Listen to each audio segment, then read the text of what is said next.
نبی پاک علیہ السلام فرماتے ہیں بے شک صدقہ کرنے والوں کو صدقہ قبر کی گرمی سے بچاتا ہے، اور بلا شبہ مسلمان قیامت کے دن اپنے صدقے کے سائے میں ہوگا۔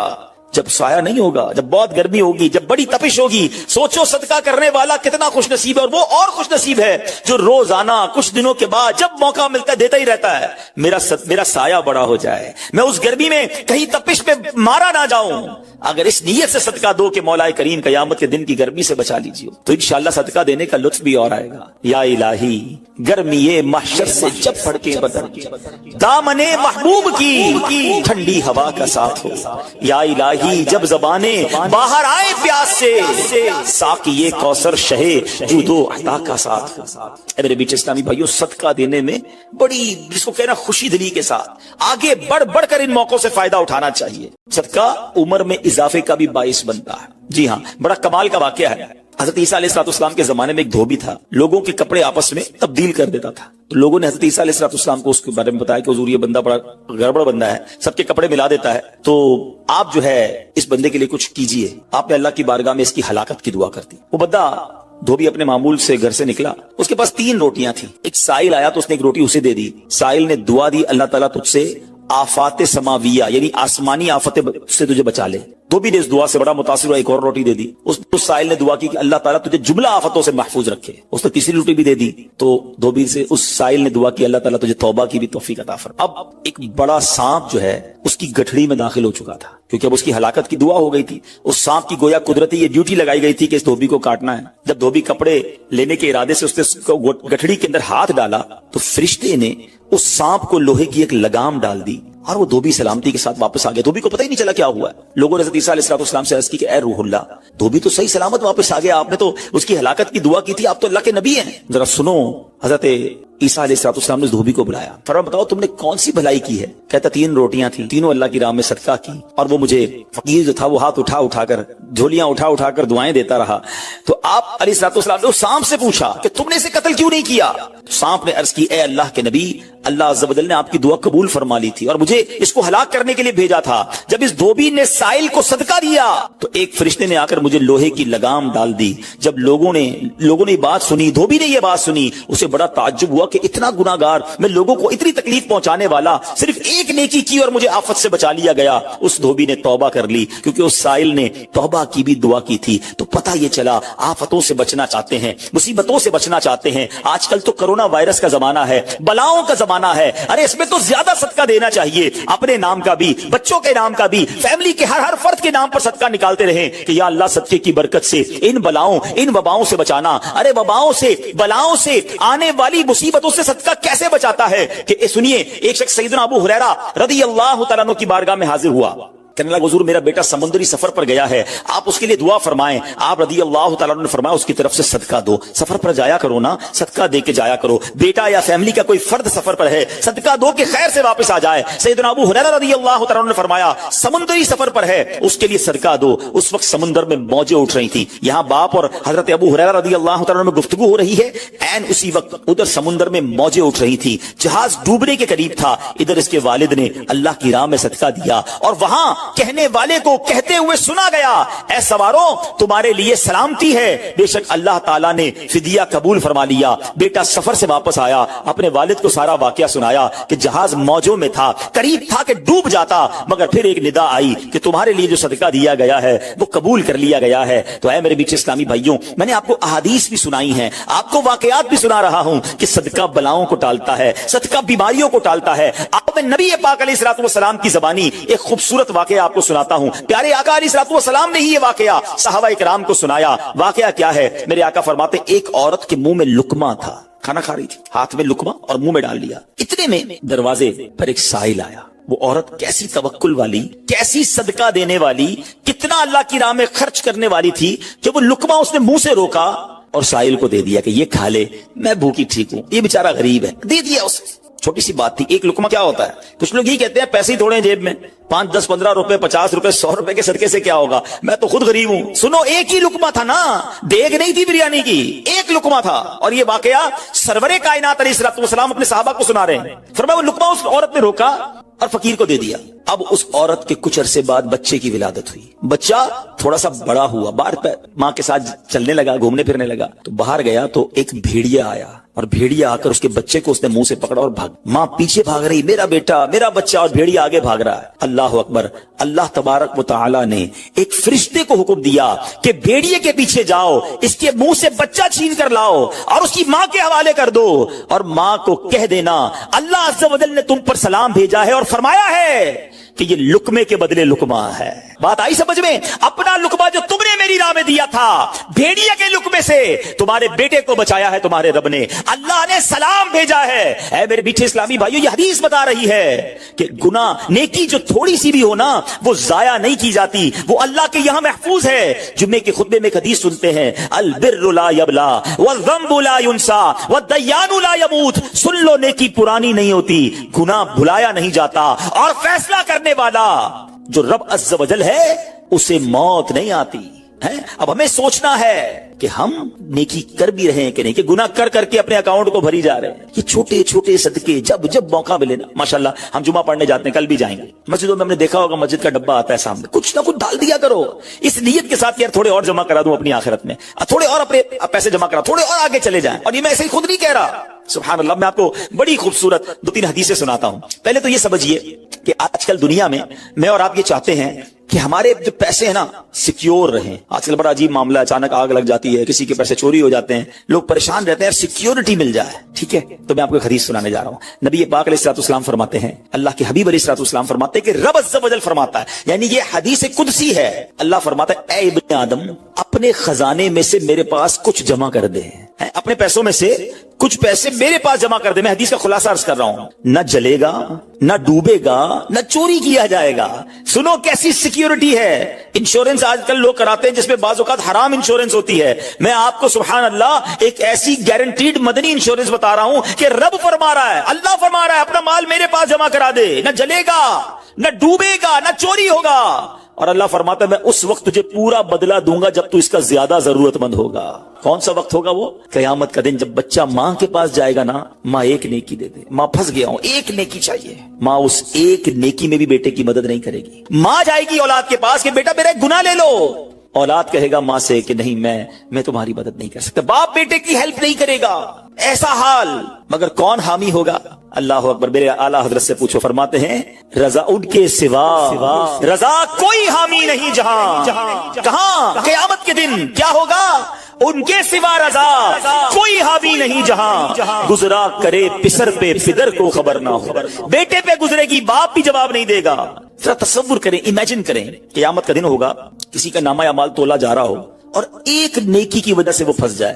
گناہ ایک زیادہ ہے, پلڑا بالکل ایک نیکی کی وجہ سے نیچے ہے. کتنا یاد آئے گا کہ کاش تھوڑا اور صدقہ کر دیتا, کاش 2 رکعت نفل پڑھ لیتا. نفل چھوڑ دیتے ہو نا, نفل ہی ہے نا, درود نہیں پڑھتے, ذکر الہی نہیں کرتے, چھوٹی چھوٹی نیکی سمجھ کر چھوڑتے ہو. اگر یہ چھوڑتے وقت خیال آئے نا کہ کہیں ایسا نہ ہو کہ وہی ایک نیکی کم پڑ گئی اور میں اللہ نہ کرے جہنم میں نہ ڈال دیا جاؤں. فَأَمَّا مَن ثَقُلَتْ مَوَازِينُهُ, جس کی تولے بھاری ہو گئی, قرآن کہتا ہے فَهُوَ فِي عِيشَةٍ رَاضِيَةٍ, وہ من مادے چین میں, عیش میں ہوگا.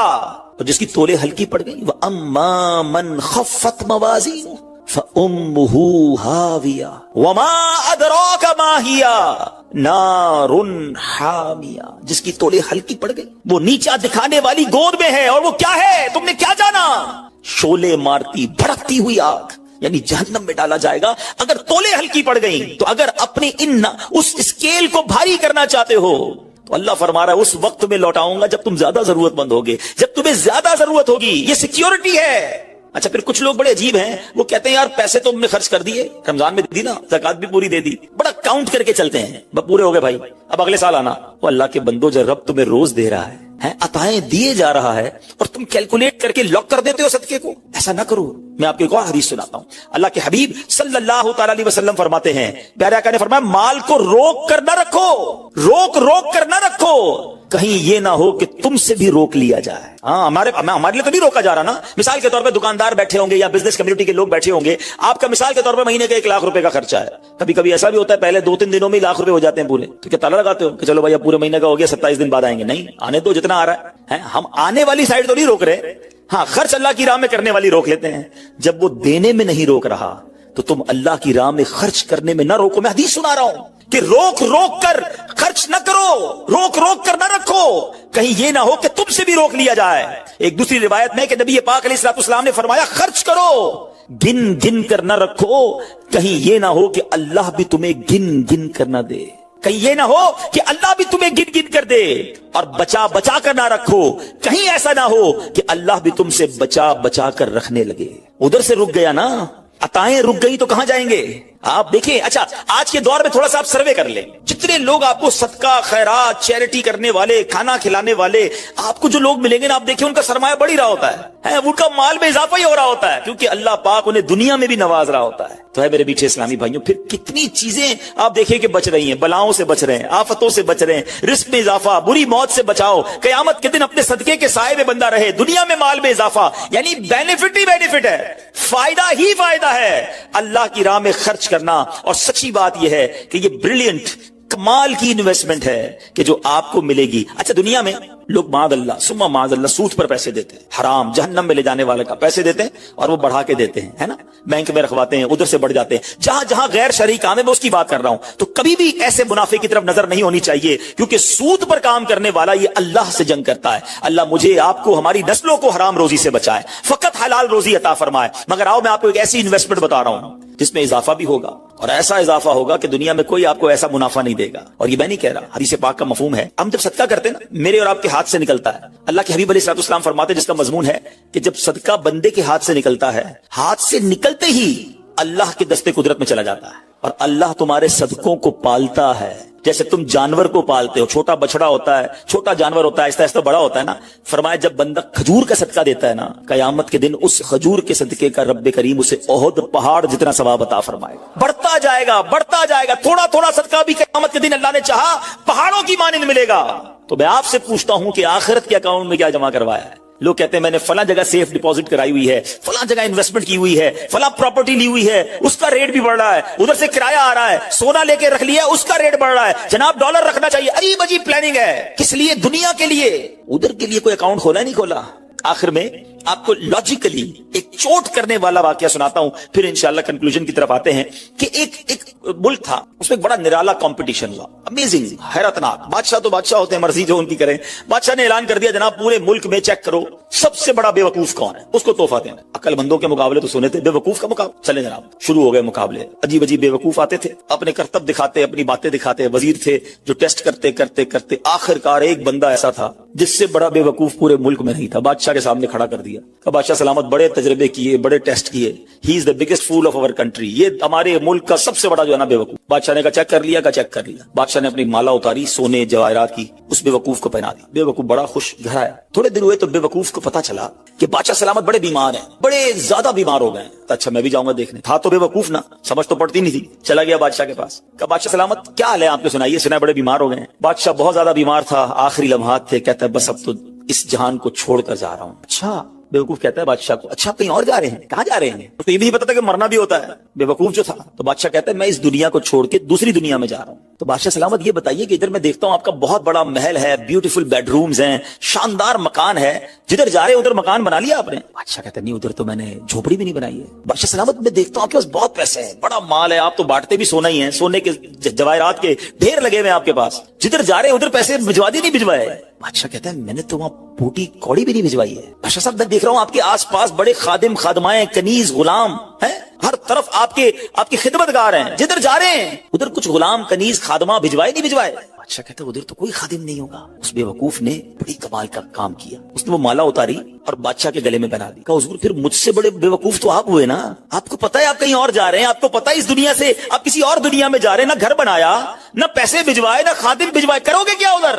بس تو یہ حکایت ہے, مگر سچ بتاؤ یہ کتنی بڑی چوٹ ہے. شاید جتنے لوگ مجھے یہاں سن رہے ہیں سب گھر میں ہی رہتے ہیں, جھوپڑی میں یا روڈ پہ کوئی نہیں سوتا ہوگا. دنیا میں جو مجھے سن رہے ہیں بہت سو کے پاس مکانات ہیں, مگر کیا جنت میں گھر بن گیا؟ ادھر سے تو جانا ہی ہے نا, تھوڑے دن رہ گئے. جی ہاں تھوڑے ہی دن رہ گئے. ہمیں نہیں پتا کہ آج کا دن اور آج کی رات بھی زندہ رہیں گے کہ نہیں, لیکن جیسے ہی آنکھیں بند ہوئی, جیسی سانسیں ختم ہوئی, ادھر کیا ہے میرے پاس؟ ادھر تو گھر میرا نہیں پرایا ترکا. کیا کہتے جیسے ہی میری اور آپ کی آنکھیں بند ہوں گی نا حساب کتاب شروع ہو جائے گا. یہ بیٹے کو کتنا ملے گا, بیٹی کو کتنا ملے گا, بیوی کو کتنا, جناب رشتہ دار سارے حساب کتاب لے کے بیٹھ جائیں گے. میرا کچھ بھی نہیں بچنا. بلکہ کتابوں میں لکھا کہ جب انسان مرتا ہے نا, قبر میں جاتا ہے, تو گھر والے کہتے ہیں میت نے پیچھے کیا چھوڑا, فرشتے کہتے ہیں میت نے آگے کیا بھیجا ہے. بتاؤ نا کیا بھیجا ہے ادھر گھر ریڈی ہے کہ نہیں؟ ادھر کچھ پیسے, ادھر کوئی ڈپازٹ, جو اللہ فرما رہا ہے اپنا خزانہ میرے پاس جمع کروا, میں تجھے لوٹاؤں گا, میں نے جمع کروایا کہ نہیں. یہ سوچنے والی بات ہے. یہ سب ادھر رہ جائے گا. کتنا کھا لوں گا میں, کتنا پہن لوں گا, جو بڑا ہوا وہ ادھر ہی رہ جانا ہے. ادھر بھیج دوں کیونکہ وہاں اکیلا ہوں گا, میرے اعمال تولے جائیں گے, اور مجھے پتا ہے گناہ ہی گناہ ہے, خطائیں ہی خطائیں ہیں. مارا جاؤں گا, پکڑا جاؤں گا, اگر اللہ صدقہ قبول کر لے, کچھ نیکیاں ایسی کر جاؤں جو آخرت کے اکاؤنٹ میں جمع ہو جائے. اے میرے میٹھے اسلامی بھائیوں, خدا را آج یہ ذہن بنا لیجئے کہ جب بھی اللہ کی راہ میں خرچ کرنے کی باری آئے تو اس کو برڈن فیل نہ کریں, بوجھ فیل نہ کریں, سعادت فیل کریں, محسوس کریں کہ یا اللہ تیری مہربانی, پھر موقع دیا اپنے اکاؤنٹ میں جمع کرانے کا. اللہ چاہتا ہے کہ یہ بندہ اس رینک تک پہنچ جائے. اللہ اس پر آزمائش بھیجتا ہے تاکہ میرا بندہ صبر کر لے تو اس کو وہ مرتبہ عطا ہو جائے. ہائے ہائے, یعنی آزمائش مجھ پر میرے رینک بلند کرنے, میرے درجے بلند کرنے آئی, اور ہائے میری بے صبری کہ میں نے وہ سب ثواب ضائع کر دی. نہ کریں میرے پیارے اسلامی بھائی. مشکلیں آتی ہیں. اچھا پھر پتہ ہے پرابلم کیا ہے ہمارا؟ ایک اور بڑا ایشو ہے, ہم کسی کو مسکراتا دیکھتے ہیں, کسی کو اچھے کپڑے دیکھ لیتے ہیں, کسی کی بڑی گاڑیاں دیکھ لیتے ہیں, کسی کا بڑا گھر دیکھ لیتے ہیں, ہمیں لگتا ہے یار یہ کتنا مزے میں, یار میں ہی اکیلا پریشان ہوں. یہ آپ کی بھول ہے. ایک بات یاد رکھیے گا, زندگی کی گاڑی مسائل کے پہیوں پر ہی چلتی ہے. امیر کے مسئلے اور ہیں, غریب کے مسئلے اور ہیں. شہرت جس کو ملی ہے نا اس کے پرابلمز اور ہیں, جو غیر معروف ہے اس کے پرابلم اور ہے. زمانے میں ہر کسی کو کچھ نہ کچھ ایشو ضرور ہے. یہ نہ سمجھے کہ یار یہ اتنا مسکرا رہا ہے, کیا پتہ اس مسکراہٹ کے پیچھے کتنے دکھ چھپائے بیٹھا ہے. آپ یقین کریں, بلیو کریں, ایسا نہیں ہے کہ سب لوگ 100% خوشحال ہیں. پرابلم سب کے ساتھ ہوتے ہیں. میں کیا بتاؤں آپ کو, ہمارے پاس تو لوگ دعائیں کروانے آتے ہیں نا, ایسی پرابلم بتاتے ہیں کہ پیروں سے زمین نکل جاتی ہے. بعض اوقات ہم اتنے بڑے گھر میں جاتے ہیں, اس کی گاڑیاں کروڑوں روپے کی کھڑی ہیں, ان سے ملاقات ہوئی, وہ کہتے ہیں حضرت آپ سے الگ سے دعا کروانی ہے. جب وہ بیچارہ اپنا مسئلہ بتاتا ہے نا, ہمیں لگتا ہے یار ہمارا تو غم ہی کچھ نہیں ہے. کتنی بڑی آزمائش سے گزر رہا ہے, کتنی بڑی پرابلم سے گزر رہا ہے. میں آج کی آپ کو مثال دیتا ہوں. ایک ہمارے بہت اچھے بھائی تھے, آج سے کچھ عرصہ پہلے انہوں نے ہمیں ایک ماشاءاللہ پراپرٹی دعوت اسلامی کے لیے, بچیوں کے مدرسے کے لیے دی, اور اس کے چند دنوں بعد ان کا وصال ہو گیا. ان کو بیچاروں کو کینسر تھا. میں ان کے گھر پہ دعا کرنے گیا. ان کے بیٹے نے مجھ سے جب گلے لگانا تو بیٹا رونے لگا. اچھا میں سمجھا کہ بیچارہ اپنے والد کو یاد کر کے رو رہا ہے, ظاہر ہے 16 دن پہلے انتقال ہوا. اندر گئے, دعا کی, اس کے بعد میرے کان میں کہتا ہے کہ عبدالحبیب بھائی اس وقت میری زوجہ ہاسپٹل میں ہے. میں نے کہا کیا ہو گیا؟ کہ میری وائف کو بلڈ کینسر ہو گیا ہے. والد کا کینسر میں انتقال ہوا ہے. اللہ نے بڑا نوازا ہے ان کو, جیولرز ہیں, لیکن میں یقین کریں, میں آپ کو سچ بتا رہا ہوں, میں گاڑی میں بیٹھ کے میں بھی رونے لگا, کیونکہ وہ بندہ جب مجھے چھوڑنے آیا نا پھر میرے گلے لگ کے رو رہا تھا. میں سوچنے لگا یار کتنا دکھ ہے لوگوں کو, اللہ نے کتنی بڑی ہم پر مہربانیاں کی ہیں. اگر مجھے کوئی بڑی بیماری نہیں ہے, میرے بچے میرے ساتھ ہیں, میری فیملی میرے ساتھ ہے, نہیں چاہیے یار دنیا کے سارے اللہ تللے, نہ ملے اتنی ساری لگژریز, صحت سے بڑھ کے کچھ نہیں ہے, مگر ہمیں اس کی قدر ہی نہیں ہے, ہمیں اس کی کوئی اہمیت کا اندازہ ہی نہیں. پوچھو ان سے, کروڑوں روپے ہیں مگر علاج نہیں ہو پا رہا, ڈاکٹر بعض اوقات مایوس کر دیتے ہیں. کتنا تکلیف میں ہیں لوگ, اور ہم ہیں کہ چھوٹی چھوٹی باتوں پر بے صبری. صبر تو کریں, اللہ کی رضا پر راضی تو رہیں. میں نے آپ کو خاندان نبوت کا واقعہ سنایا, ارے کھانے کو کچھ نہیں ہے. کاش یہ بات ہمیں سمجھ آ جائے اور ہم ہر حال میں اللہ کا شکر ادا کرنے والے بن جائیں. اور ایک اور میں آپ کو بات بتاؤں, ہم جو دنیا والوں کو بتاتے ہیں نا, ہوتا کچھ نہیں ہے اس سے. مت بتایا کرو دنیا والوں کو, صحیح بتاتا ہوں, مت بتایا کرو, اپنے غم مت بتایا کرو, ثواب بھی چلا جاتا ہے. اور بعض اوقات یہ دنیا والے نا ہمارا مذاق بھی اڑاتے ہیں. ہم جب کسی کو اپنا پرابلم بتاتے ہیں نا, ہمارے سامنے تو بڑے اچھے بنتے ہیں کہ اچھا ٹھیک ہے میں کرتا ہوں کچھ, بعد میں جا کے دنیا میں باتیں کرتے ہیں, آیا تھا میرے پاس, اس کا یہ مسئلہ ہے, ہاں باتیں بڑی کرتا ہے, بڑی پرابلم میں ہے. کیوں بتاؤں میں دنیا والوں کو؟ نعت کا شعر ہے نا, کسی کا احسان کیوں اٹھائیں, کسی کو حالات کیوں بتائیں, کیوں بتاؤں میں دنیا والوں کو مجھے کیا غم ہے نا. میرے آقا سلامت رہے ہیں, اللہ کے حبیب علیہ الصلوۃ والسلام ہیں, اور رب عز و جل کی بارگاہ ہے, میں ادھر عرض کروں نا, کسی کا احسان کیوں اٹھائیں, کسی کو حالات کیوں بتائیں, آقا تم ہی سے مانگیں گے تم ہی دو گے, تمہارے در سے ہی لو لگی ہے. ہاں اللہ رسول کی بارگاہ میں عرض کیا, ادھر آنسو بہاؤ, نہ بتاؤ دنیا والوں کو. ایک اور کمال کا شعر ہے کہ دنیا والے تو درد دیتے, دنیا والے تو درد دیتے ہیں, زخمی دل کی دوا مدینہ ہے. تو جب دنیا والوں نے کوئی ہمارا بھلا کرنا بھی نہیں, نہ ان کے ہاتھ میں ہے, شفا دینے والی ذات میرے رب کی, برکت دینے والی ذات میرے رب کی, تو اللہ سے ہی باتیں کرو نا. تو آج سے یہ ذہن بنا لے میرے پیارے اسلامی بھائی, مشکل آنی ہے تو صبر کے ساتھ وہ وقت گزارنا ہے. اللہ کی رضا پر راضی رہنا ہے. وہ بڑا کریم ہے, وہ اپنے غیب کے خزانوں سے آپ کو عطا فرمائے. توجہ بیان کی طرف رکھیے گا. اور اب آتے ہیں اس پورے واقعے سے ایک اور خوبصورت بات جو ہمیں سیکھنے کو ملی, اور وہ بات کیا ہے کہ نبی پاک کے خاندان کی سخاوت کیسی تھی. مولا علی شیر خدا کے پاس صرف 6 درہم تھے, آپ نے وہ سب کے سب دے دیے. مگر آج حال یہ ہے کہ لوگ اپنی زکوٰۃ ادا نہیں کرتے. آج زکوٰۃ لوگوں کو بھاری پڑنے لگ گئی ہے. جب کیلکولیٹ کرتے ہیں کہ جناب کروڑوں روپے زکوٰۃ, تو اس کے بعد ان کو بھاری لگتی ہے. نہ کریں ایسا. یہ زکوٰۃ مال کا میل ہے, اور اگر یہ مال کا میل آپ کے مال سے جدا نہ ہوا تو یہ آپ کے مال کو بھی میلا کر دے گا. ایک بات یاد رکھیے گا, سرکار دو عالم صلی اللہ تعالی علیہ وسلم کا یہ فرمان ہے, اپنی زکوٰۃ ادا کر کے اپنے مال کو مضبوط قلعوں میں قید کر لو. اگر میں اور آپ چاہتے ہیں نا کہ میری آپ کی پراپرٹی سیکیور رہے, ہمارے مال و اسباب سیکیور رہے, تو حدیث پاک میں تو فارمولہ موجود ہے کہ اپنے مال کو زکوٰۃ دے کر مضبوط قلعوں میں قید کر لو. لیکن یہاں زکوٰۃ دینے کے لیے تیار نہیں لوگ, لمسم نکال دیتے ہیں, کیلکولیٹ نہیں کرتے. یاد رکھیے یہ مال ہی عذاب بن جائے گا اگر آپ زکوٰۃ پوری ادا نہیں کرتے. اگر ہمارے پاکستان میں سارے سرمایہ دار کچھ نہ کریں, اپنی زکوٰۃ پوری ادا کر دیں, سارے زمیندار اپنی زکوٰۃ پوری ادا کر دیں, آپ اپنی آنکھوں سے دیکھیں گے کہ غربت کتنی جلدی ختم ہوتی چلی جا رہی ہے. میں نے ایک بار کیلکولیشن کی, ذرا سنیے گا. پاکستان زرعی ملک ہے, ٹھیک ہے, اور اس کی زراعت کی جو کیلکولیشن ہے وہ انٹرنیٹ پر موجود ہے. You can search with your self. آپ چیک کر لیں کہ 2023 میں پاکستان کی ٹاپ 20 کراپس کون کون سی ہوئی ہیں. آپ انٹرنیٹ پر خود ڈھونڈ لیں, آپ کے سامنے اس کراپ کی کیلکولیشن بھی آ جائے گی کہ اتنے ملین ٹن, اتنے جناب کروڑ کیجی جو ہے وہ گندم ہوا, تو کاٹن ہوا, تو فروٹس ہوئے, تو شوگر ہوئی. پاکستان کو اللہ نے بڑا نوازا ہے. شریعت کا حکم کیا ہے, جس اللہ رسول کی ہم بات کر رہے ہیں, جس اسلام کو ہم نے قبول کیا ہے, شریعت کا حکم یہ ہے کہ اگر آپ کی فصل اگتی ہے تو اس فصل میں اگر بارش کا پانی ہے اور آپ اپنا پانی پرچیز نہیں کر رہے اور صرف بارش سے آپ کی فصل اگ رہی ہے, تو جتنی فصل اگی 10% عشر کیا کہتے ہیں 10ویں حصے کو, وہ آپ نے نکال دینا ہے اللہ کی راہ میں. وہ غریبوں کا حق ہے, وہ زکوٰۃ ہے زمین کی. اور اگر آپ پانی ٹیوب ویل وغیرہ سے لیتے ہیں, پیسوں سے خریدتے ہیں, تو 5%. آپ بلیو کریں, میں بیٹھا کیلکولیٹر لے کر کہ پاکستان کی ٹاپ 10 کراپس کتنی ہوتی ہیں, اس کی مالیت کتنی ہے, اس کی ویلیو کتنی ہے, وہ میں نے بنائی اور اس کا 5% لگایا جو دینا ہی دینا ہے. آپ یقین کریں وہ بھی خربوں روپے میں بن گیا. یہ خربوں روپے کہاں ہیں؟ اگر ہم زکوٰۃ دیتے تو کتنے غریبوں کا بھلا ہو جاتا, کتنے گھر خوشحال ہو جاتے. اچھا یہ تو صرف زمین کی زکوٰۃ ہے, پراپرٹیز کی زکوٰۃ اربوں خربوں روپے کے لوگ مالک ہیں. مگر جب کیلکولیٹر چلاتے ہیں نا, اوئے ہوئے ہوئے زکوٰۃ جناب 10 کروڑ روپے بن جائے گی, تو پھر بھاری لگتی ہے. اللہ کے بندے, اللہ نے 4 ارب دیے ہیں تو 10 کروڑ زکوٰۃ ہے نا, تو ٹینشن گائے کی ہے, شکر ادا کرو. اللہ نے دینے والا بنایا, مانگنے والا نہیں بنایا. مگر آج زکوٰۃ بھاری پڑ گئی ہے. آپ کو پتا ہے قارون کیوں دسایا گیا تھا؟ قارون یہ حضرت موسیٰ کا کزن تھا, یہ تورات کا عالم تھا اور بڑا عالم دین تھا. مگر جب حضرت موسیٰ نے اس کو زکوٰۃ کا حکم دیا نا, اس کے پاس کتنے پیسے تھے کہ قرآن کہتا ہے اس کی خزانوں کی چابیاں ایک جماعت لے کر چلتی تھی. خزانے نہیں, صرف کیز آف دا ٹریجر, اتنا خزانہ تھا. مگر کیا ہوا یہ کہ جب حضرت موسیٰ نے اس کو کہا, اچھا اس زمانے پتہ زکوٰۃ کتنی تھی؟ ابھی تو 100 پہ 2.5 ہے نا, 1000 پہ 1. آپ نے فرمایا ہر 1000 پر 1 تم نے زکوٰۃ دینی ہے. اس نے کیلکولیٹ کیا تو بہت بنتے تھے. حضرت موسیٰ کے خلاف ہو گیا, زکوٰۃ کا انکار کیا, اپنے خزانوں کے ساتھ زمین میں دھسا دیا گیا. پلیز خدا کے واسطے اس آواز کو سب مل کر آگے بڑھائیں. میں تو یہ سمجھتا ہوں جس طرح ہم نماز کی بات کرتے ہیں کہ نماز پڑھو, زکوٰۃ دیں, بے شک کسی کو بھی دیں, جو حقدار ہے اس کو دیں, مگر زکوٰۃ پوری دیں. پاکستان خوشحال ہو جائے گا, غریبوں کا بھلا ہو جائے گا. لیکن زکوٰۃ جس کی ہزاروں لاکھوں میں شاید وہ نکال دیتا ہے, مگر جب زکوٰۃ کروڑوں میں ہو رہی ہے تو لوگوں کے دلوں پر بوجھ بنتی جا رہی ہے. اس کو بوجھ نہ بننے دینا. میں ایک دعا کرتا ہوں آج, اگر آپ کو لگے تو آپ بھی آمین کہہ دینا. اپنے لیے تو میں کئی بار یہ دعا کرتا ہوں کہ یا اللہ مجھے وہ مال نہ دینا جس کی زکوٰۃ مجھ پر بھاری ہو جائے. کہو آمین. یا اللہ وہ مال دینا کہ میں خوش دلی سے تیری راہ میں زکوٰۃ دوں.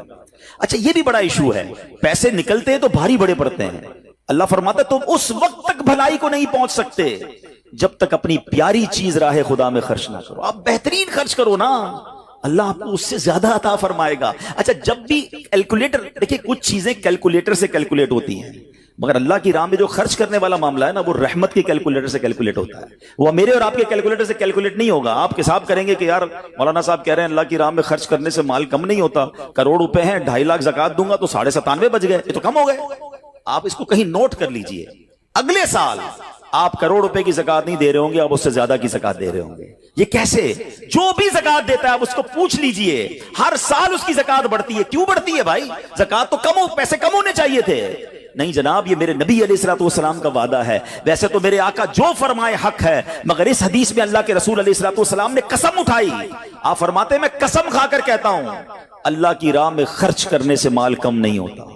پھر تو لاک کر دو نا، پھر تو سمجھ جاؤ کہ جب نبی پاک قسم اٹھا کر فرما رہے ہیں۔ اچھا پھر آپ سب کو دیکھ لیں، جو بانٹ رہا ہے نا، ہم ہر سال اس کا بڑھتے ہوئے دیکھ رہے ہیں، کم نہیں ہوتا۔ یہ بے وقوفی ہے جو یہ سوچتا ہے کہ یار دے دوں گا تو کم ہو جائے گا، نہیں۔ اور پھر میں آخری بات کر دوں اپنے بیان میں، جو ایک اور ایشو جو بہت بڑا ہم دیکھتے ہیں، ایک تو زکات پوری دینی ہے اور انجوائے کر کے دینی ہے، خوش دلی سے دینی ہے، مزے لے کر دینی ہے۔ یہ نہیں کہ دل پر بوجھ، یار کیا کروں، ایک سال ہو گیا اب تو زکات دینی پڑے گی، نہیں، یہ نہیں۔ دو اور انجوائے کرو، اللہ کی راہ میں خوش دلی سے دو۔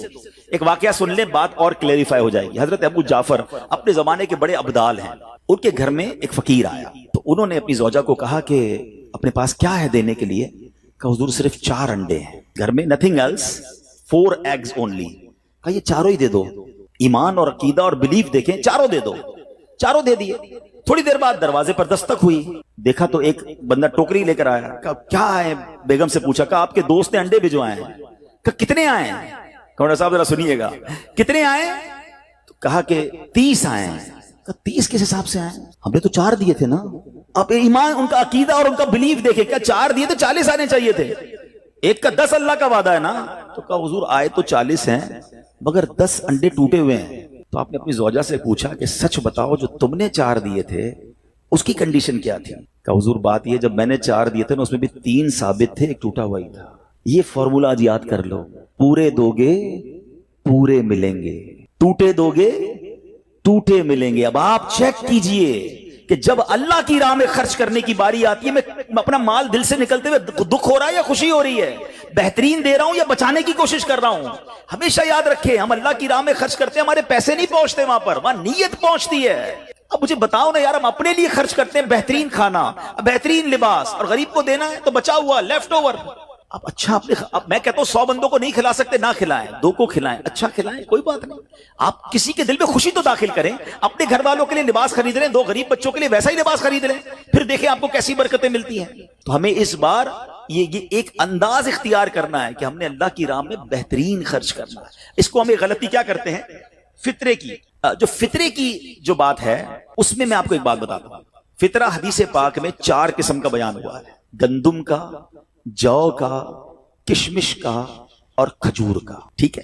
لیکن ہم بچپن سے سن رہے ہیں، جب بھی فطرے کی باری آتی ہے، ہم پہلے 50 روپے تھا وہ دے دیا، 100 دے دیا، 200 دے دیا، 300 دے دیا۔ ہمیں یہ پوری حدیث یا تو ہم نے پڑھی نہیں تھی یا ہمارے ذہن میں نہیں تھی، مگر حدیث پاک میں 4 قسم کا فطرہ بیان ہوا ہے۔ غریب آدمی گندم کا فطرہ دے دے کوئی بات نہیں، مگر جو روزانہ بہترین افطاری کر رہا ہے، بہترین کھانے کھا رہا ہے، سچ بتاؤ اس کو کون سا فطرہ دینا چاہیے؟ میری افطاری روز اجوا کھجور سے ہے اور عید والے دن میں گندم کا فطرہ دے آتا ہوں۔